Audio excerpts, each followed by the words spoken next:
Well, welcome everyone. Welcome to Office Hours with Michael Kitces. For this week's Office Hours, I want to talk about what is still one of the most common inquiries I get from readers from the blog, and that's finding that first financial advisor job opportunity. And the email I get is almost always the same. It says, "Dear Michael, I'm writing to get a second opinion about a financial advisor job opportunity I have. I'm new to the industry, and I've been offered an opportunity from some major firm to become a financial advisor with them, and I'm really excited to be an advisor, but I'm nervous about the fact that I have to get all my own clients, and I'm not certain that I can get enough clients quickly enough. Do you think this is a reputable firm and a good job opportunity? What should I do?" And the answer I have to give them almost every time: this is not going to be a good job opportunity for you, and it's not a good path to becoming a financial advisor, and it's probably not going to work out. And it basically doesn't even matter which major firm it happens to be that's given them the opportunity, because this isn't just about one big firm versus another. It's with the entire path to becoming a financial advisor in the first place. Because the truth of that job is that it's not actually a job to become a financial advisor, it's a job to become a financial salesperson. And according to industry data from Cerulli, only about 20 to 30% of financial salespeople who join a firm even survive the first 3 years, and the rest fail and leave. Now, the key distinction to understand here is the difference between financial advisor and financial salesperson. Now, I'm not talking about what the companies call themselves or what they put on their business cards, because virtually no one calls themselves financial salesperson anymore these days. They say financial advisor because the word sales is taboo and advisor sounds professional. But the reality is that when you look at the actual duties of the job, is that you're a financial salesperson. The first and primary hint is that you're taking a job as a salesperson that the firm says you have to get your own clients from day one. Because let's be honest, no one's going to pay you for your financial advice when you have no formal education as an advisor, no CFP certification, and not a day of actual experience as a financial advisor in your first place, regardless of what's on your business card. Now, what they will do, or at least what they might do, is buy a product that your company offers that can help them with their financial situation. Maybe they're underinsured and need more life insurance. You can help them with that. Maybe they have an old 401k that needs to be rolled over and reinvested. You can help them with that. Maybe they are trying to figure out how to generate some additional income in retirement. You can help them with that. But the reason you can help them with these problems is not because you're getting paid for financial advice yet. It's because you're representing a company that sells life insurance or investments or annuity products. And the situations I just described are scenarios where these clients might be buyers of one of those products from your company, and if everything goes well, they'll implement one of those products with you, and you'll get paid for selling the company's product, because that's how it works when you're a financial salesperson. And that's why the company wants you to get your own clients, because your job is to find people who will buy the company's products, because that's the job of a financial salesperson. In fact, most of the time, if you even just try asking them, can I charge a separate fee just for giving advice? Even if they don't want or need one of our insurance or investment products, see what the company says. Usually you'll hear, "Oh, well, around here we get compensated for our advice with the products we implement," because again, the job is to sell the products. Or they may say, "Well, if you reach a certain level of production, or you're here for 3 years or 5 years first, then you're allowed to become dual registered and charge separate planning fee, because it actually takes time to become a financial advisor." They let you sell products out of the gate, because it doesn't take as much time to learn to be a financial salesperson, but you just need sales training on how to sell, product training on your company's products and how they work. But the point here is that not to debate between fees versus commissions, which is really a whole other discussion. There are advisors out there who really are in the business of advice and happen to get paid through the solutions they implement at the end of their advice process. But those advisors have training and education and years of experience actually working as an advisor to add value with their advice, and then happen to implement a needed solution at the end. When you're starting from day one with no training and education experience to do anything but sell the products, and they say, "We want you to be an advisor and you're compensated for selling the products," your job is to sell products. And again, the reason why all this matters is that 70 or 80% of the industry's new recruits into sales don't even last for 3 years, because sales is such a brutally difficult thing to do, especially when you're new to the industry and don't have any experience. It's tough even when you have sales experience, because most consumers don't trust financial advisors, because so many of us are financial salespeople and consumers have figured it out. If you don't believe me, tell a stranger you meet at a social event, "I'm a financial advisor," and see what they do and watch them take like a step back away from you. And unfortunately, the reality is the industry has a long history of doing this, because from their perspective, one of three things happens. Either you're really good at sales, in which case you have a fine career as a salesperson. You're really bad at sales, in which case you're going to be gone in 3 to 6 months and it won't cost them anything. Or 3, you may try and struggle to get some clients, then decide this isn't for you and leave, and the company keeps your clients. So from the company's perspective, those three scenarios are win, win, and win. If you're good at sales, you succeed with them. If you're not, it doesn't cost them much because you leave quickly. And if you join and get some clients and then leave, they make a profit and keep all your family and friends as clients after you go and leave the business. But from your perspective, either you're good at sales and stay, or you're not, or you'll be gone long before you ever get enough experience to actually get paid for your financial advice.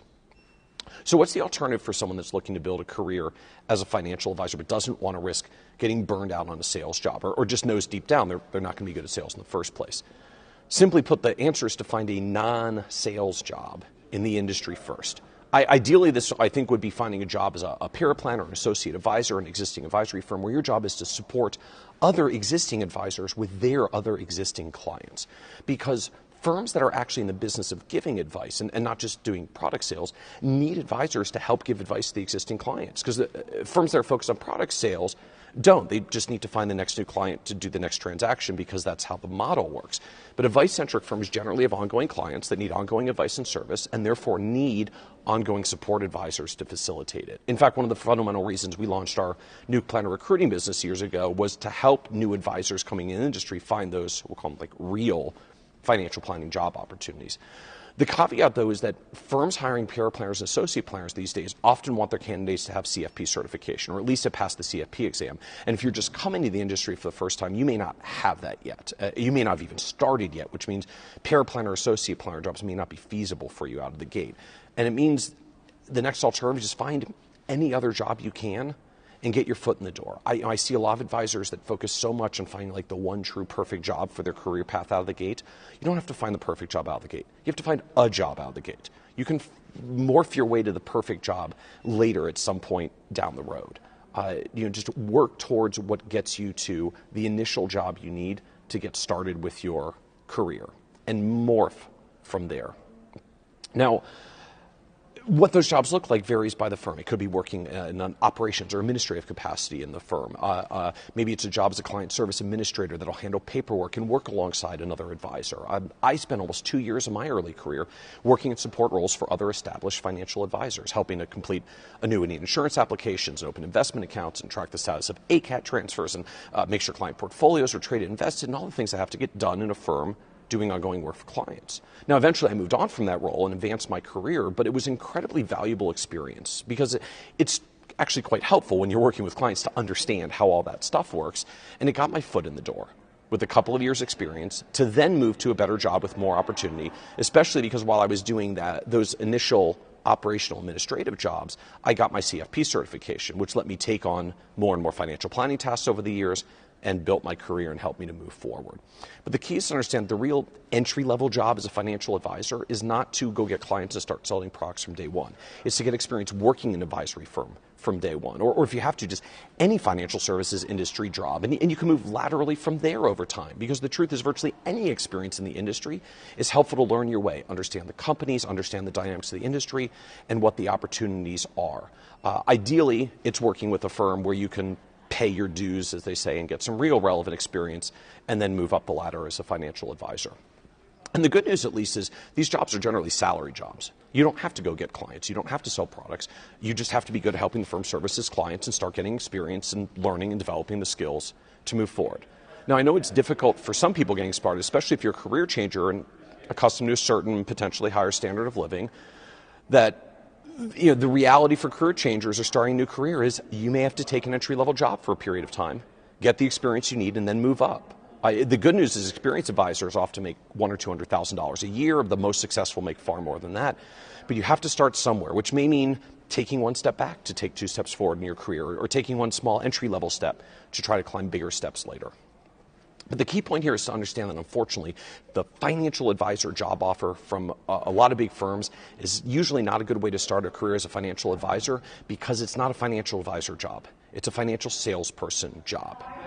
Regardless of what it says on your business card, that's why they want to expect you to get your own clients early on and bring people in that can buy the company's products. And that's why a lot of major firms have increasingly been soliciting career changers lately, because career changers often come with what's known as their own natural market.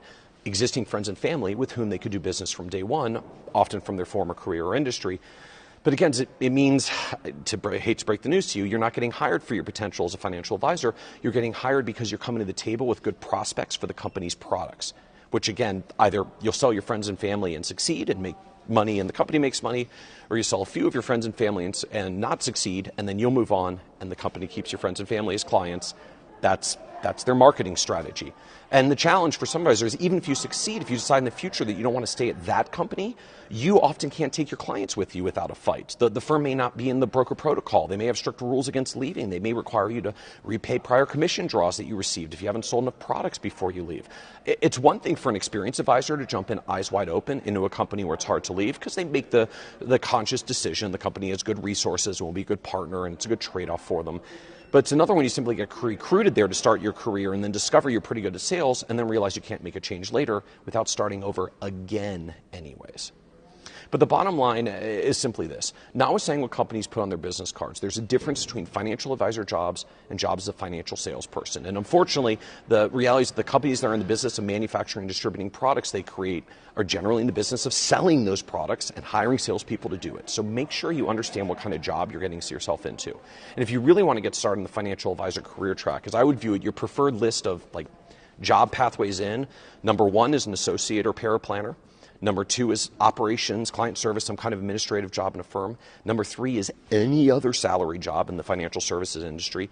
And the distant number four is taking a job as a financial salesperson. The truth is, even if you don't succeed, it's actually still good and valuable experience for the next step. I started my career as a financial salesperson. I was terrible at it. I was still able to move forward with that experience, though, and find other job opportunities that worked out better, because any experience helps. But not all of us have the financial flexibility or situation to be able to start out of the gate and fail horribly as I did, and then try to navigate your career from there. And I will say, don't even think about trying to go out on your own and starting your own firm from scratch with no experience. Any of the options I listed above, including financial salesperson elsewhere, is better than going out as an independent solo from the start with no experience. In the long run, great opportunities to be a solo independent advisor, but not the way to start a career and get the training and experience you need. Fortunately, though, there are more and more of these jobs available. You can find them on association websites like FPA and NAPFA, CFP Board's jobs board, our new planner recruiting job opportunities, and a growing number of large firms that are realizing this challenge and even hiring new advisors into teams in support roles rather than trying to send them out to sell from the start. But again, the bottom line is just, as we wrap up, to understand that financial advisor jobs that require you to get your own clients from day one are not advisor jobs, they're sales jobs. And there are and will always be a lot of opportunities for salespeople because it's a difficult thing to do. So if that's you, that's great. If that's not you, don't let yourself be misled. Ask good interview questions. We've covered this in prior office hours before. Understand the nature of the job. Know yourself and what you're really good at. And figure out if one of these other entry-level pathways may be a better fit for you in the long run. So this is hopefully food for thought. Office hours with Michael Kitces, normally 1 p.m. East Coast time on Tuesdays, but as you can see, I'm recording from conference hallways at AICPA's Personal Financial Planning Conference this week. But thanks for joining us, everyone, and have a great day.